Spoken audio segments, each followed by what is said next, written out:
You know, it's often the simplest treats that hold the biggest surprises. Yeah. Like Japanese Monaka, traditionally you think of that delicate wafer with sweet red bean paste, Right. right? The classic Anko filling. Exactly. But today, it's totally different. It's been reimagined with ice cream in, well, some really creative ways. It's become more than just a snack. It really has. And that whole evolution, that journey from, a simple sweet to this kind of complex, multifaceted dessert, that's what we're diving into today. Yeah. Our focus is Monaka ice cream. It seems straightforward, Right. but as your sources show, it's gone through this amazing transformation. Absolutely. And that's our mission today, really, to unpack what makes Monaka ice cream tick. We want to look at, where it came from, what makes it so appealing. In unique attractions. Right. And highlight some standout examples, maybe even talk about some interesting ways to eat it. The goal is that by the end, you feel like you really get it, and maybe, just maybe, you'll want to try some yourself. That's good. Okay, so for anyone who maybe hasn't come across this before, what exactly is Monaka ice cream? Okay, so basically, Monaka ice cream is a traditional Japanese sweet. Yeah. You've got ice cream, and it's sandwiched inside a Monaka shell. And that shell is? It's this super thin, really crispy wafer. It's made from glutinous rice. And the real magic, I think, is in that contrast. Ah, the textures. Exactly. You get that sort of delicate shatter of the wafer and then the cool, creamy ice cream inside. It's quite something. What about flavors? Is it just vanilla? Oh, no. I mean, you have the standards like vanilla, matcha green tea, and Anko, the red bean paste. Of course. But there's also a whole range of seasonal flavors, too, which is really nice. And you can find them pretty easily, especially in tourist areas and specialty shops across Japan. Okay, so definitely a bit more special than your average ice cream sandwich. For sure. You mentioned this evolution. That sounds fascinating. How did it change from, like, the old-fashioned versions to what we see now? Yeah, that's really key to understanding why it's so popular now. The older Monaka ice creams, they tended to be, well, simpler, structurally simpler. Mm-hmm. The wafer itself, the skin, it was often softer, maybe a bit more prone to tearing, which, wasn't always the best eating experience. Right, could get messy. A little. But modern Monaka ice cream, it shows this real focus on detail, both in the ingredients and how it's actually made, the manufacturing. Okay, so what kind of specific improvements are we talking about? Well, a big one is the ice cream itself. They're really focusing on quality. Better ingredients, more refined recipes, leading to richer, sort of more complex flavors. Makes sense. But just as important is the Monaka skin, the wafer. Many producers now add specific rice flours. Oh, why is that? It adds aroma, it improves the texture, and crucially, it helps it stay crisp for much longer. That lasting crispiness is a big deal. I bet. Nothing worse than a soggy wafer.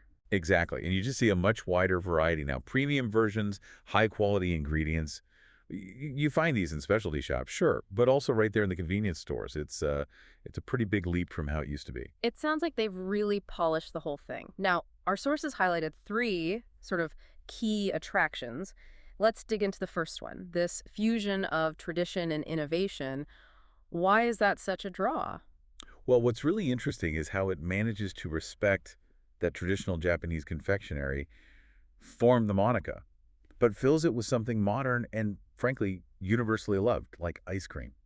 Yeah, ice cream's pretty popular globally. Right, so it brings in younger people who maybe aren't huge fans of the traditional red bean paste. And for tourists, it's perfect. It feels authentically Japanese, but it's also familiar and, not too challenging. That makes total sense. I think the article mentioned a Kyoto shop using an old family wafer recipe, but with this super creamy Hokkaido milk ice cream. That's a perfect example. Mm. That's exactly the kind of fusion we're talking about. And the seasonal flavors too, like cherry blossom or chestnut. That ties into that deep Japanese connection with the seasons, doesn't it? It's more than just, oh, it's autumn, let's have chestnut. Absolutely. It taps right into that cultural appreciation for seasonality, which is huge in Japan. You see it in art, in philosophy, And in food. and definitely in food. These seasonal manakas are just a really delicious, easy way to connect with those fleeting moments, those flavors. Okay, so the second key attraction was the multi-layered textures. This seems pretty fundamental. Oh, absolutely. That immediate contrast, right? The Yeah. wafer shattering, then the smooth ice cream. It is the experience, isn't it? It really is. The source even mentioned Tokyo-ya confectionery, suggesting a specific way to eat it, like taste the ice cream first with a spoon, Mm-hmm. then eat the wafer, to really appreciate each part separately before combining them.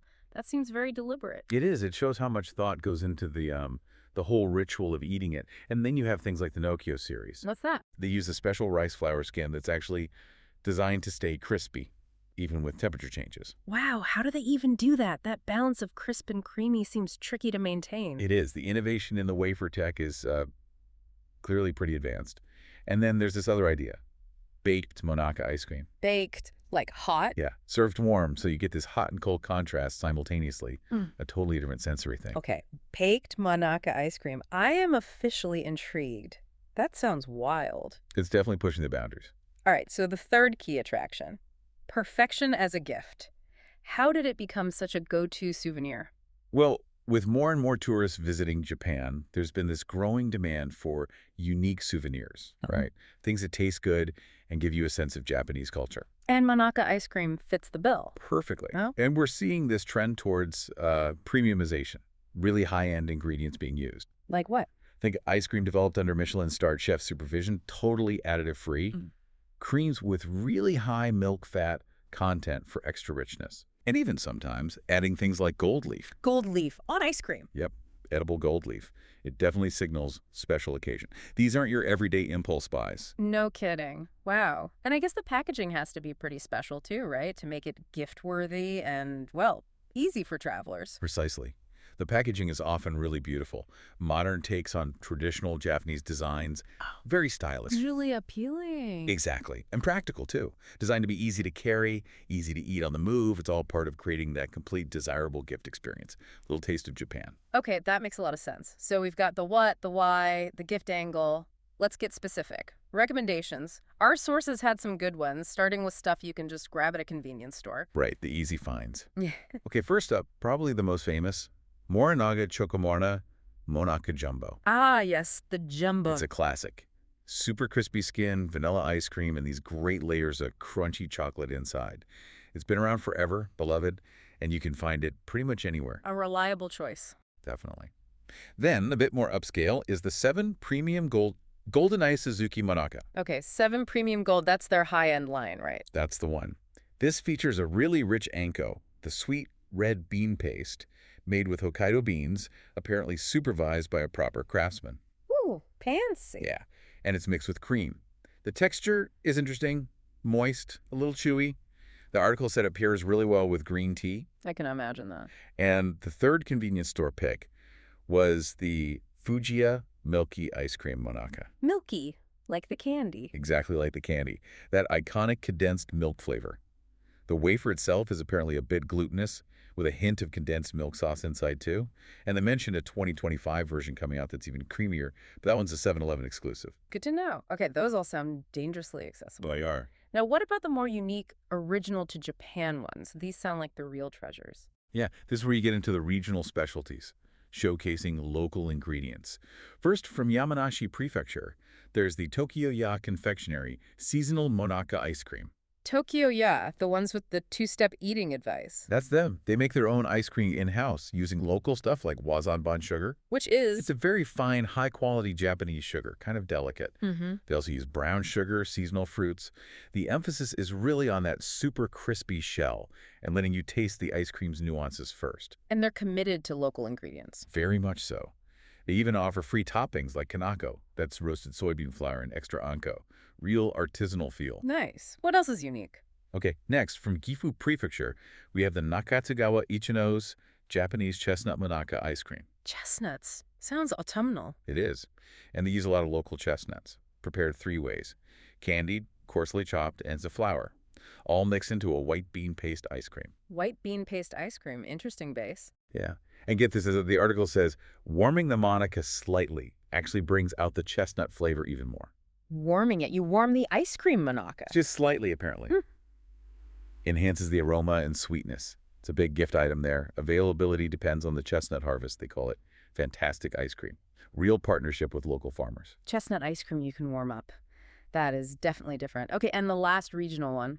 That would be the Higashiyama Ice Monaka Noto milk tailored from Kanazawa. Noto Peninsula milk. That's supposed to be really good, right? Exactly. They really lean into the quality of that rich raw milk for their ice cream. Again, served in a crisp Monaka. They also do limited flavors with other local things like kagabocha roasted tea, and even one with gold leaf Kanazawa is famous for gold leaf. Ah, another gold leaf sighting. Yep.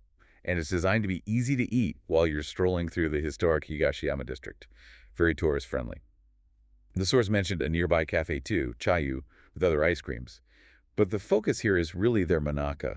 It's amazing how these regional ones really tell a story about their specific place through the ingredients. So much more than just, ice cream in a cone. Absolutely. It's a taste of the locale. Now, here's a curveball from the sources. Apparently, the Monaka skin itself has another life outside of food, Yeah. in goldfish scooping. Yes. Wasn't that surprising? The little scoop they use in that festival game, the poi. Yeah, Sometimes, instead of just paper, it's made from super thin Monaka skin. Because it's edible and natural, it gets weak and breaks when it gets wet, which is part of the game's challenge. huh. And bonus, it's more eco-friendly than just paper ones. Who knew? A truly multi-purpose wafer. Okay, so thinking about actually eating these, Yeah. for listeners maybe visiting Japan or just wanting to be more intentional about it, the source gave 3 ways to really appreciate Monaka ice cream. What were they? Okay, the first was that two-step tasting experience from Tokyo Ya Confectionery. Right, ice cream first, then the whole thing. Exactly. Use a spoon for the ice cream alone, savor its flavor, then take a bite of the complete Monaka to get that textural harmony. It's about appreciating the components before the whole. Eating is presentation. A mindful approach. I like it. What's number 2? The second idea is to use the Monaka shell as a spoon. How's that work? You gently break off the top piece of the wafer, Mm-hmm. and because it's softened slightly from the ice cream contact, you can use that piece to scoop up the ice cream. Oh, interesting. Yeah, apparently it's good if you prefer a slightly less crunchy, more moist texture. And the source noted this creates a sort of flavor transition as the ice cream melts into the wafer. Clever. Adapting it to your preference. And the third way? The third suggestion came from a place called Kamome Roastery Tokyo. It involves pairing it with coffee. Coffee with Monaka ice cream. Yeah, they serve a simple vanilla ice cream using New Zealand milk, actually in a Kyoto Monaka skin. And the idea is that the bitterness of the coffee really complements the sweetness of the ice cream. I wouldn't have thought of that. Me neither, but it sounds quite sophisticated, right? Yeah. They even said it's easy to eat on the go, almost like a hamburger. A Monaka ice cream hamburger with coffee. Oh. Okay. Now, for those of us maybe not hopping on a plane to Japan tomorrow, can we get this experience at home? You actually can. The article mentioned that you can buy some of these, even the regional sets, online. Places like Amazon. Really? Yeah, they specifically mentioned the Yokohama Bashimichi Yasu Monaka set, and you can even just buy the empty Monaka shells, like the Chio chrysanthemum ones. Oh, brilliant. So you could get the shells. And do a DIY version. Fill them with your own favorite ice cream, or, get creative with other fillings. That sounds like a really fun idea. Very customizable. It does. It just shows how versatile that simple shell can be. Okay, so let's try and pull this all together, this deep dive. It's shown that Monaka ice cream is way more than just ice cream in a wafer, isn't it? Oh, definitely. It's this really cool mix of Japanese tradition and modern food innovation. Mhm. It offers these unique textures, these evolving flavors. We've seen its journey, from pretty basic beginnings to these quite gourmet options. Yeah, from the convenience store staple to these really specific regional specialties, and even finding, creative ways to eat the thing. Exactly.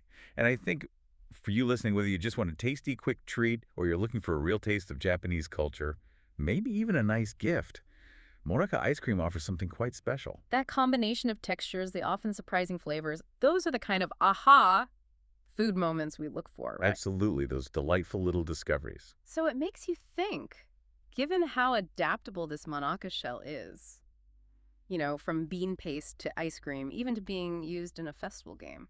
Its potential seems surprisingly broad. Right. So what else could it do? What other maybe unexpected culinary uses could pop up? Could we see like savory Monaka becoming a thing? Or maybe using its structure for some kind of new edible packaging? The possibilities. Yeah. They feel kind of wide open, don't they?